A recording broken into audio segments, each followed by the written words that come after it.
আপনি অডিয়েন্স খেলাপ্রেমিক যারা আছেন আজকের এই ভিডিওতে একটা কথা বলতে চাচ্ছিলাম, সেটা হচ্ছে বাংলাদেশ আর ইন্ডিয়ার যে খেলাটি হবে নিউ ইয়র্কে, সেটি হচ্ছে নাসাউল কাউন্টিন স্টেডিয়ামে, ইন্টারন্যাশনাল স্টেডিয়ামে খেলাটি অনুষ্ঠিত হবে আগামী দিন। রাত বাংলাদেশ সময় রাত 8টা 30 মিনিটে খেলাটি অনুষ্ঠিত হবে। ওয়ার্ম আপের লাস্ট খেলাটি বাংলাদেশ ভার্সেস ভারতের সাথে যে খেলাটি হবে। সো যেহেতু বাংলাদেশ এখনও অবধি ওয়ার্ম আপ খেলতে পারে নাই, আমেরিকার সাথে যেটা ছিল সেটা বৃষ্টির কারণে লন্ডভন্ড হয়ে গেছিল।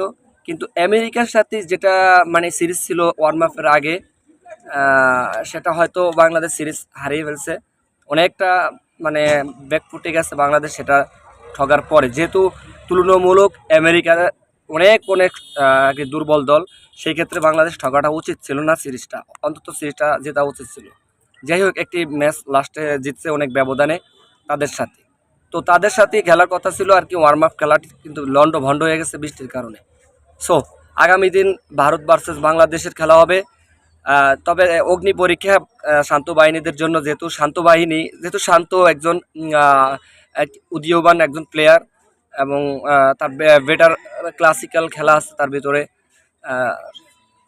তো দেখি ক্যাপ্টেন্সি তার ওভারঅল প্লেয়ারদের খেলোয়াড় সহ কালকের যেই ম্যাচটি হবে তার নেতৃত্বে যদি জিতে, তাহলে এটা একটা পজিটিভ একটা ইঙ্গিত বহন করবে।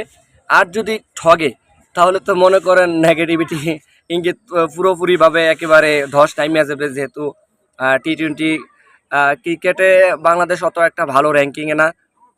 যদিও এটা যদি জিতে আর কি, ভারতের সাথে অঘটন যদি হয়েও যায় প্রস্তুতিমূলক ম্যাচে, তাহলে পুরো বিশ্বকাপ জুড়ে একটা অঘটন করতে পারে। মানে অঘটন বলতে ভালো ভালো টিমকে হারাতে পারে আর কি।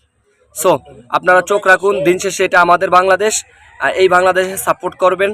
আর হচ্ছে রাগ অভিমান ভুলে আমরা সকলে মিলেই আমরা চাই যে বাংলাদেশ দিন শেষে ভালো কইরা একটা রেজাল্ট করুক আমাদের জন্য।